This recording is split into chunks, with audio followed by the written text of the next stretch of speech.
Okay, since ang dami naghahanap sa akin ito sa mga live ko, okay, here's my top recommended summer-inspired fragrances that I have reviewed so far. So, may mga hindi ako included since hindi ko pa siya na re-review, pero ito yung mga mara-recommend ko talaga.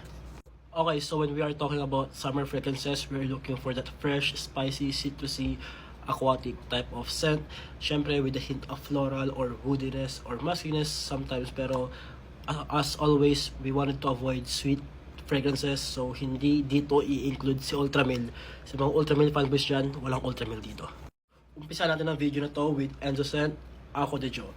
So this is a citrusy, oceanic, and floral scent. Based on my experience, this lasts around 3 to 4 hours lang. I guess that's already good considering the price and considering na it is an Acqua di Gio, so expecting na shorter longevity lang siya. While on the projection side, medyo 1 to 2 feet lang siya. Hindi siya ganoon ka lakas mag-project. Pero so far, it's good. Another one on the list is Eclat. I have 2 Eclat here that I can recommend. I have here Motivational HSI Eclat and Eclat ni Enzo Scent. So far, ang masabi ko lang dito, when you're looking for the performance of an Eclat, just go for this one from HSI Motivational. Pero kung gusto mo talaga yung closeness niya sa OG na Eclat, just go for the Enzo Scent. Pero mara-recommend ko sa inyo, since hindi naman gano'ng kalayo yung amoy ng dalawa, I'd rather go for this. Pero kung hanap mo lang talaga is yung kaamoy talaga ni Eclat, then go for Enzo. Oh yeah, by the way, the longevity and performance, nagkatagal siya up to 4 to 5 hours. Kasi nga lang, kailangan mo mag-spray ng 10 to 15. Okay, don't be a sissy sprayer. Just overspray it. It's a fresh scent. Hindi ka makaka-offend ng mga tao. I know hindi ko pa na review to, pero I just wanna sing it this one, Blue Aura of the Burberry Co.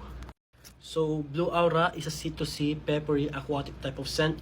Kung alam niyo yung amoy ng Dior Sauvage and Bleu de Chanel, ito siya. Ito yung anak nilang dalawa. And all I can say, ito yung pinakamaraming compliments na nakuha ko when I'm wearing a summer fragrances. So, it's a steal actually. I don't know what's with the Burberry Co, but they are creating a lot of good fragrances na nakaka-amaze lang. Okay, if naghanap ka naman ng oceanic, woody, fruity type of scent, I recommend Invictus Aqua of HSI Motivational. It lasts around 4 to 5 hours din sa akin. Ang ganda ng juice ng HSI Motivational. One of the best juices I've ever tried sa isang inspired fragrances. How to describe this? If you have Rasasi Hawas, ito yung parang smoother version niya, mas wearable and less offensive. And yes, similar to the Rasasi Hawas, yung projection niya is mas nag-i-enhance pag pinapawisan ko. So I guess it's a good fragrance to use on the summer. Okay. Another one is Father Instant Intense. Let's not call it Eros inspired kasi hindi talaga niya kaamoy si Eros. It's a citrusy, woody, a little bit floral scent. So, masabi ko this one is good for the summer. So nga lang hindi talaga siya Eros scent para sa akin. Ang layo niya and the longevity of this one is around 6 to 7 hours. One of the best longevity and performance. And the projection the projection is also good. It can project up to 3 to 5 feet. So I guess that's already good. Kasi nga lang yung price lang yung problema. Pero if you're looking for a good performance, just go for Butter Instant Intense. Another one, if you want to smell like freshly squeezed orange juice, then go for the Bulgari Pour Homme of Enzo Scent. One of the best, I can say, na Bulgari Pour Homme na inspired. It's a very freshly squeezed orange with a hint of floral and woody scent. So I guess this is one of the best summer fragrances that you can buy. And I think it's around cheaper. And then yung longevity pala niya is nagre-range lang siya about 3 to 4 hours. Pero kung ganito lang din naman yung price niya and bottle niya, just go respray it anytime you wanted to respray. Actually, SOTD ko to siya ngayon. So, good. And lastly, isa sa mga pinaka-favorite ko na summer fragrances, Valentina Born in Roma. And fortunately, meron si Enzo Scent nito. Ang downside lang niya is medyo less salty siya. Pero I guess that's already good since it's already a fresh type of scent. Longevity niya around for 3 to 4 hours. So far it's good.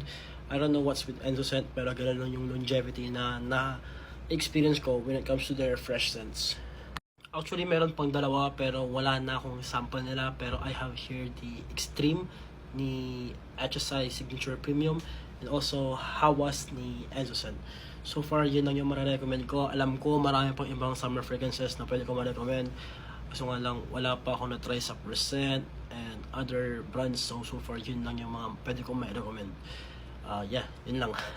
So yun lang, dahil sa Christmas, nagkasakit na naman ako, barado na naman yung ilong ko. So yung description ko sa mga signs kanina is based on my, knowledge sa kanila.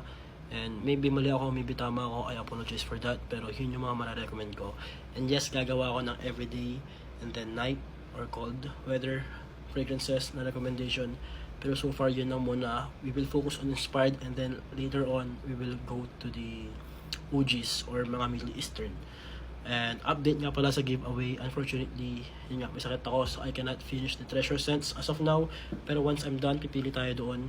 And as I said, 5 winners sa treasure scents. So, yun lang. Just, hindi ko lang na gumaling ako and then I will finish the videos for treasure scents and then yun.